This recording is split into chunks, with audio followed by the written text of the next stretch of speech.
Welcome. This is some introduction to basic text mining with very simple tools. I'm Dr. Peter Bradley. This is from my Honors 190 class, but other people can use it if you want to. I'll give you it'll consist of screenshots of my desktop as I go through some basic text mining techniques using Google Sheets and Microsoft Word in order to get to Zipf's law. It's very simple, and that's the point, is to show that it can be done with software that is basically free.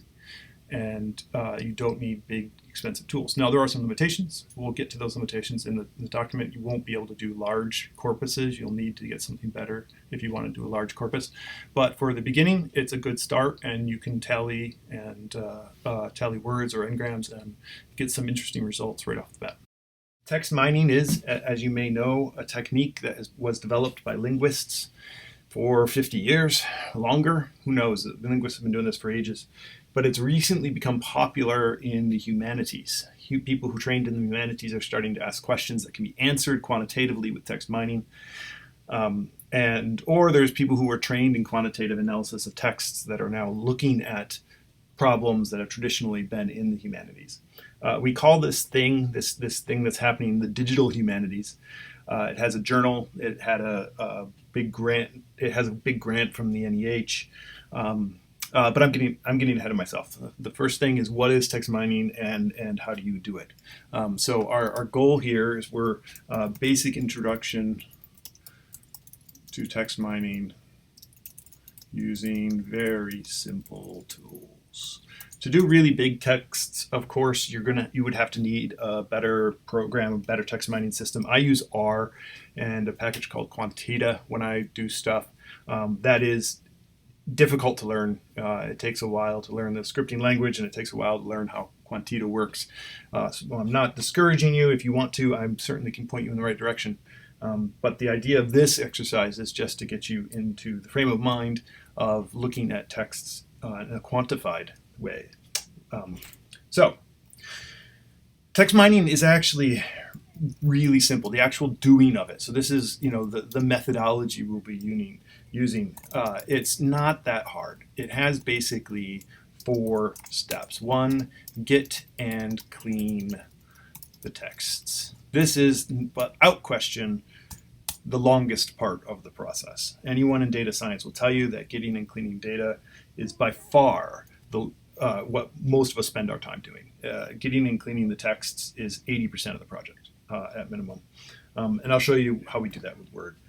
And then we break the texts into tokens. Tokens, in our case, will be words. But you could do it in terms of sentences, or you could do it in terms of pairs of words, or 3 kinds of words, or whatever. If a word is, if a token is just a single, if a token has 2 words, we call it a bigram. If a token has a single word, we call it a unigram. So I may occasionally use the word unigram or bigram in conversation, but really what we're talking about is words. When we're doing this in this really simple way, we're just going to use tokens as words, and you can explore later by tokenizing at different levels. The next is to tally the tokens, and this literally just means counting.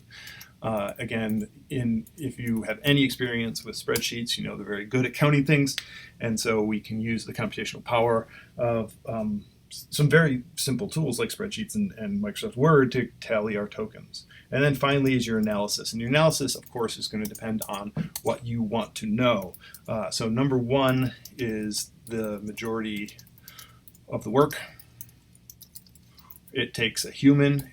We have some scripts, and I'll show you some fast ways to do it, but it still takes a script. It still takes a human. It still takes you looking at the text and getting the junk out and getting it down to where you want it to be.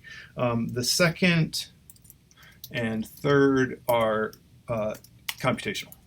Don't be doing it yourself. This is let computers do what computers do well, let humans do what humans do well. Humans do things like meaning, computers do things like counting. So 2 and 3 are computational, and that's most of what I'll be showing you today. And then number 4, the analysis. The number 4 depends on what you're asking, what kinds of questions you're asking. I'm not going to do any great deep analysis in here. I'll show you, get you to that point, and then I'll show you Zipf's law, which is this famous law that is the beginning of text mining, and I'll show you that I can get that result out of these basic tools, and then I'll leave it to you to do your own analysis and come up with your own research questions. All right.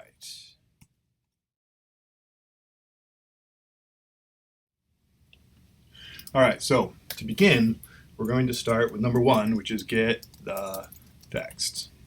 In your project, you're going to be looking primarily at college, university mission statements and websites and stuff. And so I'll do a quick example of Ferris. So Ferris, the main page, and every college site that you'll find, like this one, will have somewhere on it the mission statement, the vision statement, strategic plan, that kind of thing.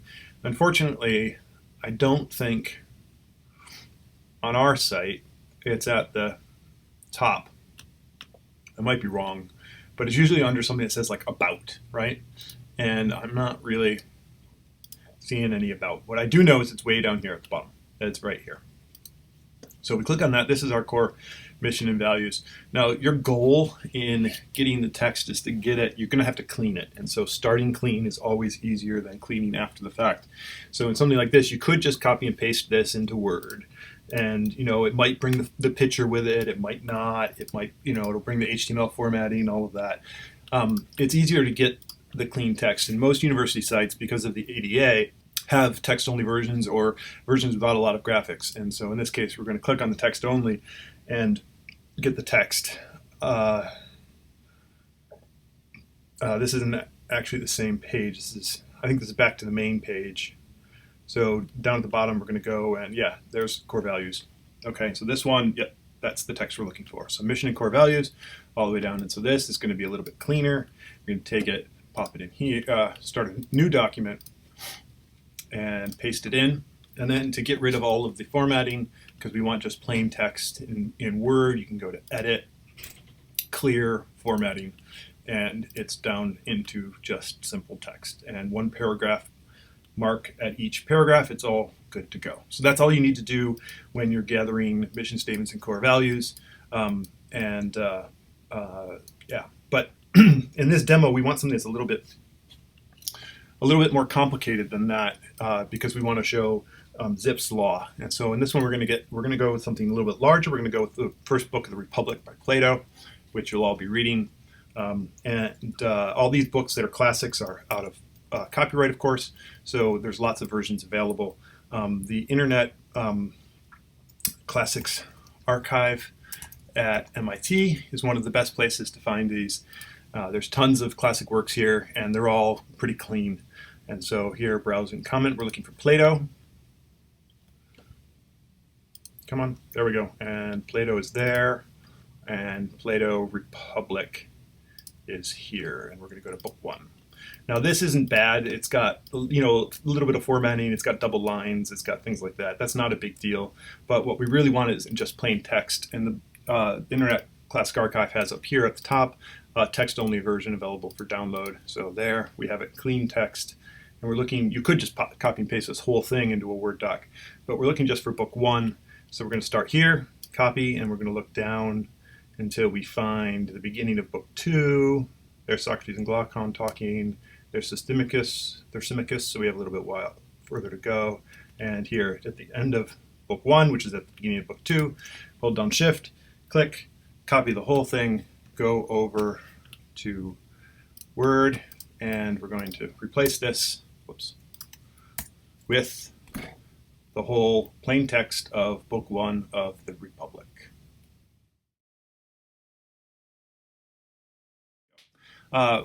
Something that's just good practice anyway is to always show you paragraph marks so you can see where lines break and see what is important in see how it's formatted.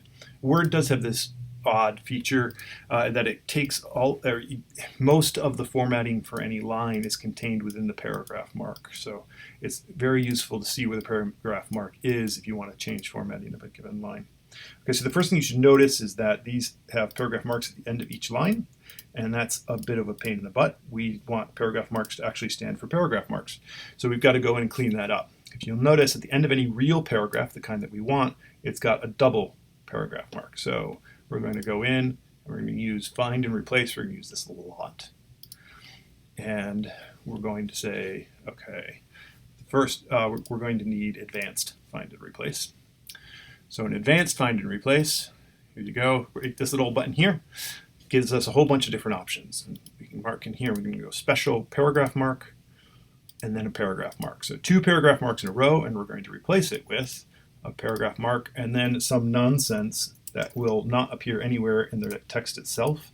And this then marks all the actual paragraph marks that we want to keep. So we're going to replace all. So there you go. Say yes. And then, okay. See, now everywhere we actually want a paragraph mark, we have the word foobar. So now we can go in and we can replace all of the paragraph marks with a simple space. And there'll be no paragraphs left. Yes. Okay. And then we can replace the word foobar with a paragraph mark. Replace all. And there you go. We now have a single paragraph mark for the end of actual paragraphs and none others. No others. Everything is now in paragraphs. So that's great. Now we need to get rid of all of the punctuation. When you're doing this, you want to make sure that we have, that has to be checked, not unchecked. Find all word forms, match prefix, suffix, search down, up. Just change that to all so we don't actually accidentally make a mistake. There's a language code called regular expressions, and regular expressions match things using wildcards. And so Word does some regular expression matching. So this is a regular expression that's going to find all punctuation, or most of the punctuation. It's square bracket, comma, dot, semicolon, colon, those punctuations that we want, then different kinds of quotes. That's 2 single quotes and a double quote and a slash. And when you are using regular expressions, when there's something that's a special character that means something in a regular expression, you have to put a backslash in front of it in order to tell it that look for the actual exclamation point rather than interpret it as something. So backslash exclamation point, backslash star, backslash question mark, and of course backslash backslash. And we're going to take all of that and replace it with a space and replace all. Oh, it didn't match anything. Why didn't it match anything? Use wildcards. I forgot to put use wildcards. Okay, now replace, and it made lots of replacements. And so it pulled a bunch out of here. Now I still see a few. See, we got the EM dash there that's used for 2 dashes. We're going to take those out. Okay. You notice I took out that sentence marks too. That's because we're tokenizing to words. If you were tokenizing sentences, you wouldn't want to take the period. Okay, and then let's see. Are there any parentheses? When I did this before, we didn't get the parentheses right. I don't see any. It's not finding any parentheses. Take off wildcards just to make sure. And yeah, let's try it with no results found. Try it with the other kind of parentheses. Okay. No results found. That sounds all right. Any dashes? Just not double dashes, but just single dashes left. Where's the double dash? Where's the single? Oh, in between the characters. Oh, I see heart player. We want that as a token. Vine dresser. We want that as a token. Pruning hook. Yeah, we don't want to take these out. We want those dashes. This one, that one doesn't look right. I can take that out. Let's see, others, yeah, those are in between. Self-sufficing, subject matter, money maker, man-made, non-musicians. Yeah, these are hyphens that mean something, and we'll break a sentence. We can find non-meaningful hyphens, but we put space on both sides. So now we have hyphens with just the space on both sides. This is, by the way, is when you're removing cleaning text, a good way to test it is just to search and see what you find before you hit replace all so that they all go away. So this is only finding those ones in the middle, right? So that's good. We'll replace those with a space, replace all. Don't worry about the fact that we're building up spaces in some of these places. So you've got 3 spaces at the end of the paragraph here. That's because something's been replaced. 3 things have been replaced. We'll remove all of the additional spaces at the end. Okay, what else? It missed the, I want to test to make sure it got all our quotes. Did it get a double quotes? Yes. Okay, single quote. And the back tick quote. Okay, looks like no quotes left. Okay, so when you're done and you feel like your text is clean to just words, we want to get rid of all those additional spaces. So we do 2 spaces, replace 2 spaces with 1 space, replace all. Yes, yes. Do it again. Yes, yes. You'll see the numbers are lower. Do it again. Do it until you get down to 0 replacements on both, and it's done. All right, so here we are back at looking at Plato. In the break, I had to fix a couple of things, but I also put in some notes here for what we just went through on cleaning. So this is actually not get the text, this is clean the texts. Now, when your text may be different, so you really do have to eyeball it and make sure that you've removed all punctuation. It will come up later. You'll see it, and then you can come back and run everything again if you don't clean it. It is, as I said, 80% of the job is cleaning texts, and it takes a while to get it to get to know what it is that needs to be cleaned. I just noticed that I actually have a couple of double spaces left in here on this cleaning, so I'm going to run it again and make sure that 0 replacements, so all the double spaces are gone. So this is the clean version of the Republic. So we're going to close our search box now. We're going to copy the whole thing, and we're going to go over to Google Sheets. Now, I'm not using Excel for some very specific reasons that I'll get into. There's a couple of functions that Google Sheets has that Excel does, but it's really hard and it's really easy in Google Sheets. So Google Sheets is definitely the way to go on this. There are some limitations, though, that Google Sheets has in terms of how much memory it can actually occupy, and so we can't do really big texts in Google Sheets, but that's where I was saying this is a guide to doing some basic text analysis with simple tools. If you want to do anything more and you really want to use your computer, you'll need to get R or some other text mining tool that can handle large corpuses. So we just paste the values from Word. You'll see it comes through with blank lines, blank spaces in between each paragraph, which isn't fantastic. We don't want to we could easily get rid of them by just going here and sorting, right? But then it starts with alphabetical order, and we don't want that. We want to have undo that. We want to have the order in which these paragraphs appear contained. So we need to figure out how to remove all of the blank lines while still having the order maintained. So we're going to get into a little bit of formulas in Excel. Sorry, in Google Sheets, my bad. All right, so if you haven't used formulas before, they're pretty easy to use. You click on any box you're going to put the calculation in. This is the formula that will give you a calculation.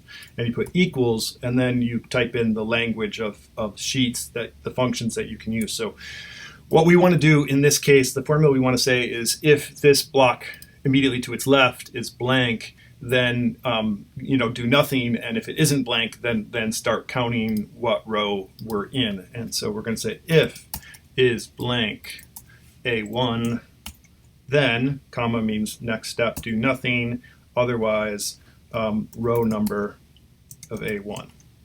Bang. So we have 1, right? And now if you put this here, we're going to have 0. You put there, it's going to be 3. And so we can very quickly, we just take this, we just take this and see it increments as it goes, the row that it's looking at, right? So we can just copy that and put it all the way down. And then when we do the sort not by row A, but by row B, and it removed all the spaces. Now oh, no, look at that. It did copy everything, so it might be wise to come down here, and we're just going to clear all those cells. And if you don't know, if you hold down Command and click up, it'll jump to the most open cell. So here's at the bottom, and this is at the end of the paragraph. So we have paragraphs in numbered order, and we have this number for the designating what paragraph it is, and that's really useful later on. Now, I also should say I don't really want this book 1 row. I copied that over, but I don't want it, so I'm going to get rid of it. And everything resets. So now this is row 1 and da-da-da-da-da-da-da. Okay. So the next step is tokenizing let me put in, sorry, let me just say remove blank rows with equals if is blank A1, do nothing else, give me the row A1. In B column, copy to whole column, sort by column B, and everything, all the blank lines are gone. Okay, tokenizing. Tokenizing is splitting up these things into words, right?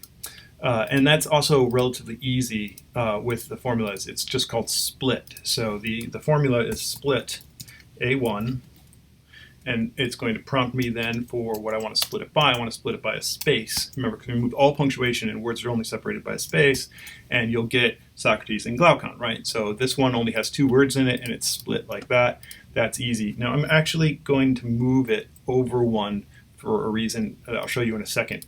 The first thing that I want to do is count how many words are in each paragraph. So I have to do equals count A, means count alphanumerics, count anything that is text, count A split A1 comma space. Now that is going to do that split that I just showed you. It's going to do it, but in memory. It's not going to show it, and it's going to pass it to count, so it'll tell me how many words there are in A1. And there we go, we have 2.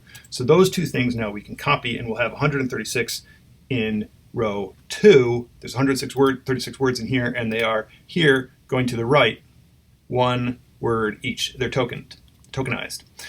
So this is great. We're going to copy and paste those 2 things. We're going to just highlight the whole and paste it all the way down. Now you'll see why we did the count, because some of these longer paragraphs will throw an error. And the error is there's not enough columns to express. We need 334 columns to show the whole values of that paragraph. And if we scroll to the right, it doesn't have 334 columns. So we just have to add some columns. Scroll all the way to the right, go to the last one and say add columns. Why am I not seeing it? Insert 1 to the right. I want to insert more than 1. I guess I can just do this all over and again. This is Command Y. It's just redo the same thing that you just did. And we put enough. Look, it got to 337. We now have enough columns to show that value. It's going all the way back. And you can just eyeball it down and see anything else that has an NA. Oh, this is one thing that we may have to fix later. Any word that's actually true, it thinks is a formula, so it calls it true. A little annoying. It changes it from the word true to the value true. Here's one. So this one needs 238 more columns. So we're going to highlight that. And again, scroll all the way over and insert 1 to the right. And then we're just going to hit Y a lot, because, you know, 238 is a lot. And it'll get there. I don't remember how to just input a whole. Let's see if I can do it from here. Column left, column right. I want to insert a bunch of columns. You can do that at the bottom. You can insert a bunch of rows, but I don't think you can insert a bunch of columns. So how many more do I need to do? 238. I should probably, that would be like 10 letters, first letters. What did I start? What first letter did I start with? M? That's the 10th letter after M. Should be there by now.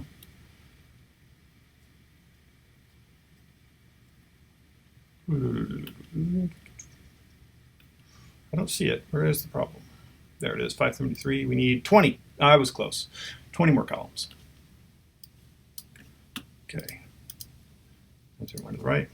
3, 4, 5, 6, 7, 8, 9, 10. Okay, that should be enough.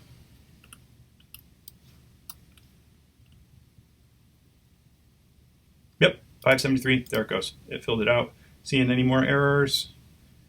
Okay, just these. These are when we copy and pasted for the whole column, and so columns that don't have any values get an error, and that's easy enough to clear. We just go all the way down to the bottom and delete those rows. And so here we have now a table, a spreadsheet, but a table with paragraph number of words in that paragraph, and then the words split into tokens going to the right until the end with no punctuation. So this is now fully tokenized.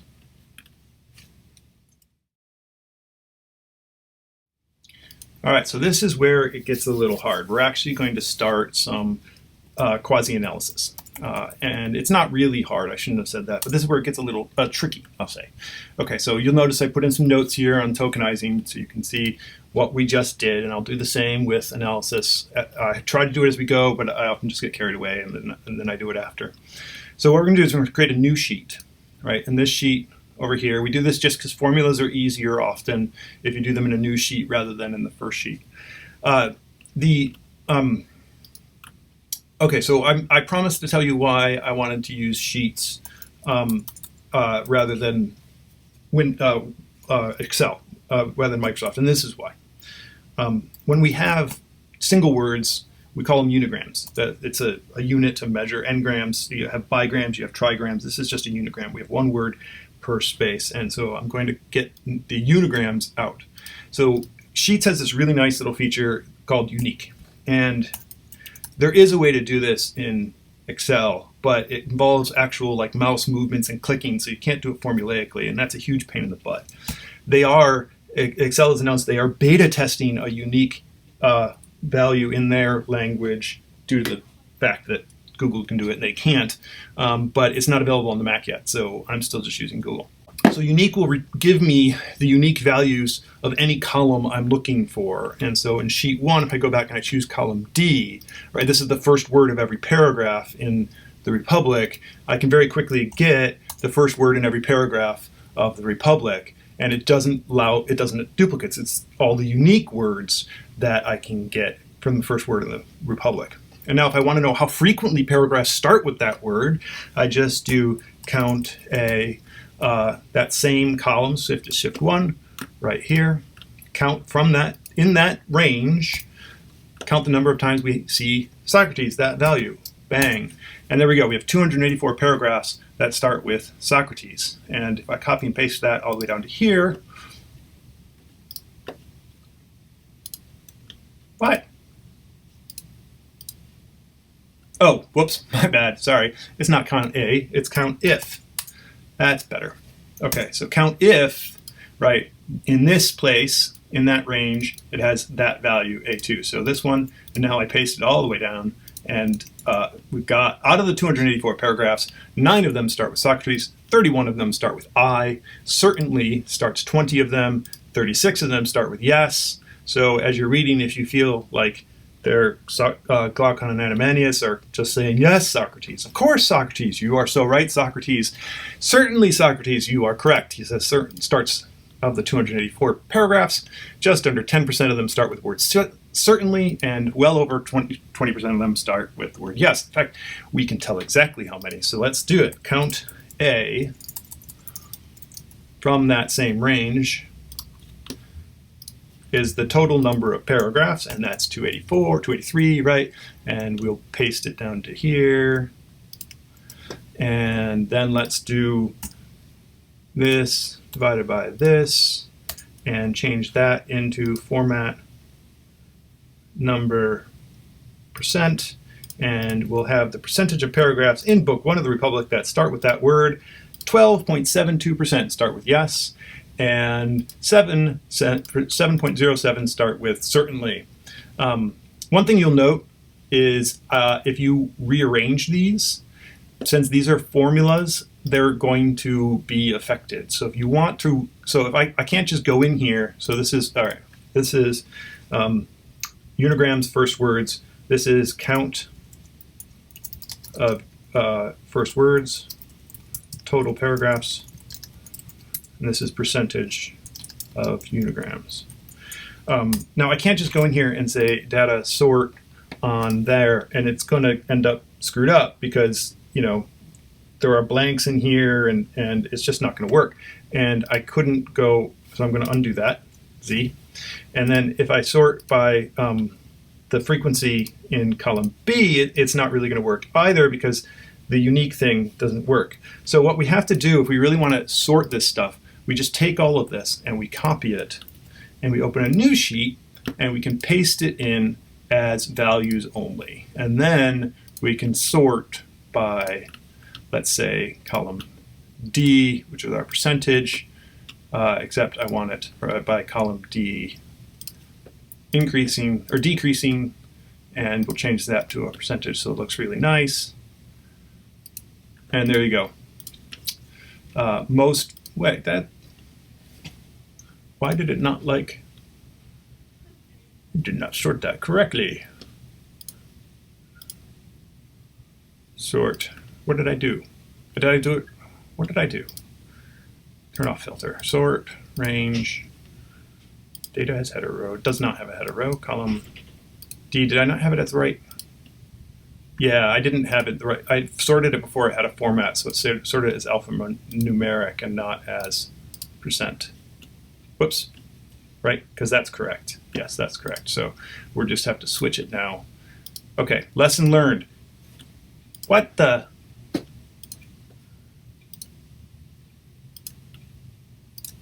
Sort range by column B, and that's ascending, and sort range by column B, descending, and there we go. Yes is the most common way to start a paragraph in Book 1 of the Republic. I is the second most common, certainly is the third, and there we go. True is number 6, etc. So that's a nice little finding. It's tiny, it's not that important, but it's a nice little finding. So first words of paragraph,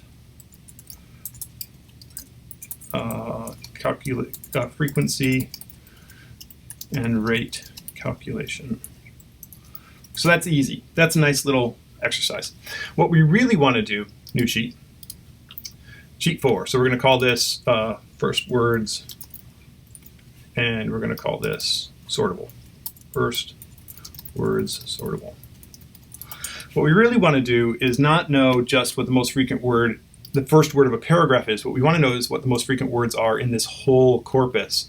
And so this is where we're going to get a little bit more complicated with our formulas. Now, I'm not going to type this all out and talk, but I'll talk you through it. I've got it already typed, and it's over here, right?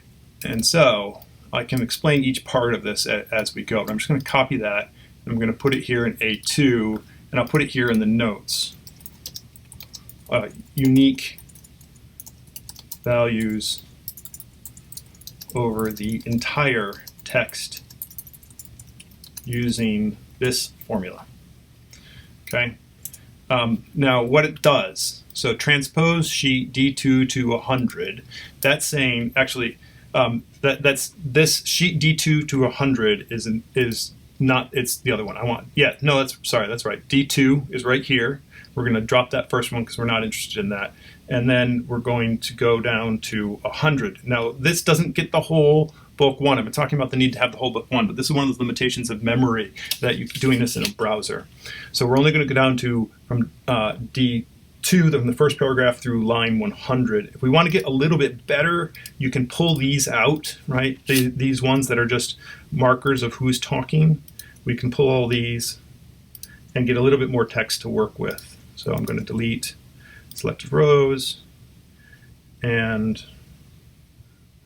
here's one at 96. Now I still am going to be stuck with D2 to 100, but it will be a little bit slightly better. So from in my range D2 to 100, whoops, it transpose means to turn it from sideways to vertical, and then it concats it, puts it all in one big long string, and then it turns into an array. An array is something that can be used with this hyphen, right? An array, the concat puts it all together in one big string with a hyphen separating words, and then array turns it into an array, which is a thing that computers can understand. It's a storage device for computers, and splits it by that same hyphen. So this part right here, if we just do that, we're going to get a table. What am I?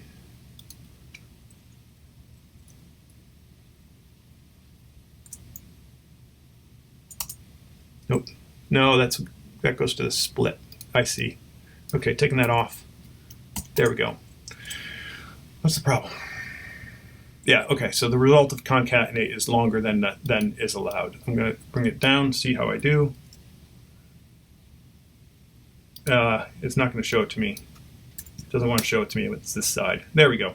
You can see what it does is it turns all of the text. You can read it right across. I certainly pull Marcus. You may be certainly Adamantius. Yes, and takes all the text and concatenate into one big long string. Now, it's not in paragraphs anymore. It's reading columns, but that's okay because we're only looking at frequency, not at serial position. So that's what that does. It just takes the whole thing and puts it into an array. And then that value, we then split back into individual words by the hyphen, and then we transpose it into one big long vertical list. So this right here, whoops, right here in B2, put there, and what's wrong? Its problem is it's got too many words.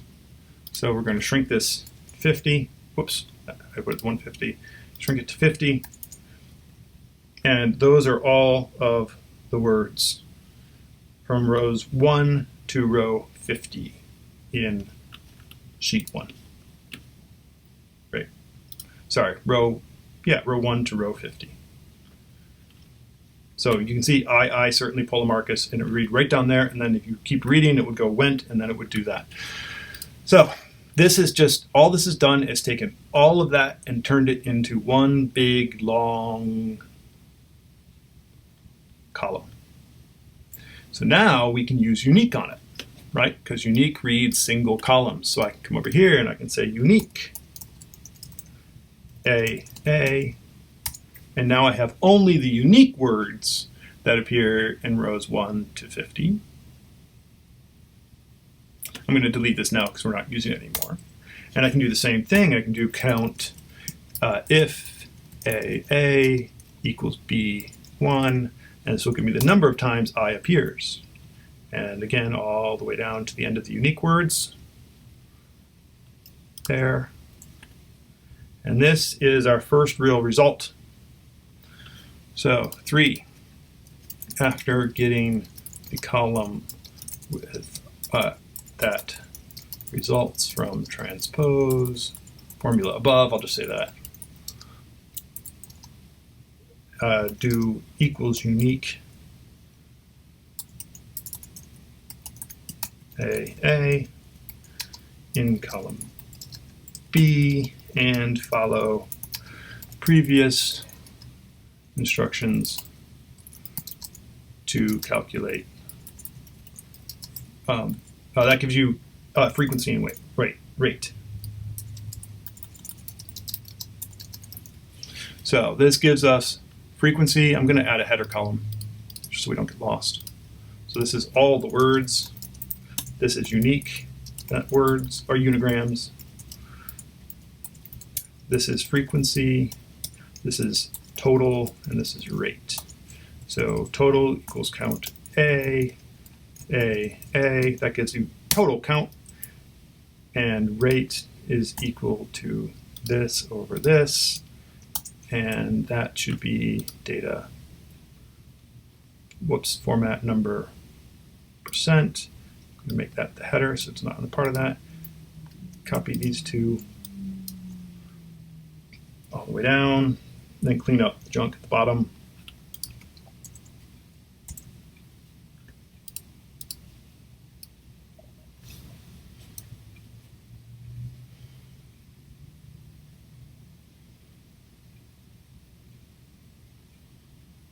And here we go.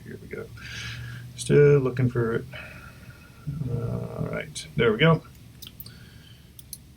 And clear it. Okay. I saw there that the last one doesn't have a frequency. That's probably because we shifted down one. Okay, now if you scanned through this frequency, let me put this centered so we know what this is. They pasted this is supposed to be rate. It's supposed to be total. We call this term frequency, right? TF, term frequency. And so I might refer to that sometimes. Right now, we'll just call it rate. Rate, which is the word appears. These, really ought to be centered, aligned. Sorry, just annoying. And if you want to, you can then take this value, these values right here, and just do what we did before. We're going to call this sheet, since we did it calculations, unigram calculations. You can create a new sheet, and we're going to paste values only, and then we can set that as a header row, and then we can sort. Oh, got to change that to the right format first. Okay, and then sort the range by column D, descending, data has header row, and we should have the most common words right up at the top. Oh, look at that! I forgot to do. I forgot to change it all to lower. This is what the problem is when you're cleaning. You forget to do things. So, not a problem. We can go back here. Take this one. Transpose. Actually, you know what? Let's go all the way back to sheet 1. And when we do this split on A1, let's say lower A1. And that's going to change everything to lowercase, so we won't have the capital V and the showing up as distinct words. So we're going to do that. And there you go. And the beauty of working in a spreadsheet or anything is that all of this will then immediately be updated. Look at that. They're already all lowercases. The unique row has gotten a lot smaller because we just took all those duplicates out. Look at that. Look at those rows that we took out. We took out all of these rows. It's just fantastic. This is what I'm saying. Let the computer do the calculating. Don't do the calculating yourself. You do the meaning. Whoa. Except when something like that happens. Okay. Don't let the calculator do what it's good at. You do what you're good at, which is discovering meaning in texts, but let the calculators calculate. So we can take all of these values now. This is a place where you have to copy and paste. I'm sure there's a formula, I just haven't discovered it, to grab the values only and not the formulas, but copy that, go over here, just clear it all, and paste values only, and what?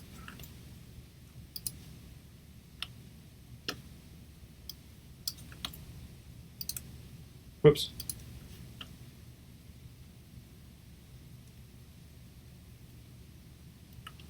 Oh, that's a title. Why do I have, oh, I know.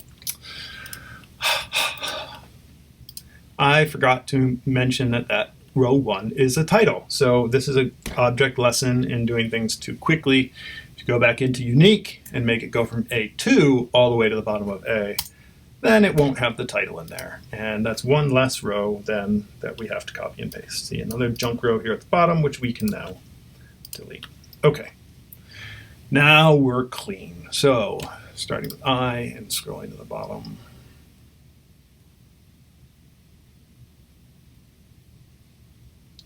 We copy this whole thing into sheet 5, paste, just get rid of all of it, paste it starting in row 2, oops, undo that, I meant to paste it starting in row 2 as values only, and now we're going to say unigram, frequency, total, rate. Now we can take this and sort by column data has header rows, by column rate, descending. And there we have, the most common word is the. It appears 117 times at a rate of 4.53%. To appears at 4.46% and at 3.91, etc. So what you immediately should see here is that most of the most frequent words here are very frequent, and they are some base words that appear in English all the time. We actually often remove these before we do our calculations. We call them stop words, and we pull them out before we do the calculation. But in this case, it's interesting because it shows off the curve that we're talking about with Zipf's law, which is that there's a lot of words that appear, there's a small number of words that appear a lot, and there's a lot of words that don't appear very often. There's a whole bunch at the bottom here that are used only once. And so what we're going to do is we want, since they're now in rank order, we want them in rank order of the order in, or we want the order in which they appear by frequency. So we want the number 1, the first one to appear is the one that has the highest frequency, which is the, and then we want all of the others. So it's easy enough. We can just do sum, the one before it, E2 in this case, and 1, and we get 2, right? And then you can copy that all the way down to here. So we have 662, and starts with 1. And this is rank order. Most frequent word, second most frequent word, third most frequent word, etc.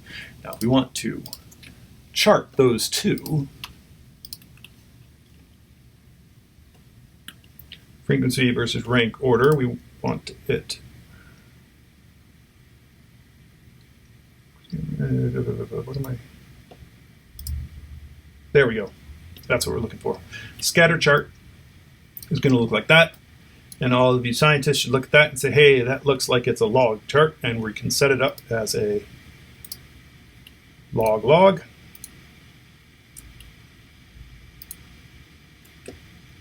Somewhere. Log scale. And vertical axis, log scale. And you get this nice line, which shows basically Zipf's law. We could throw in, I believe. Can we throw in a line?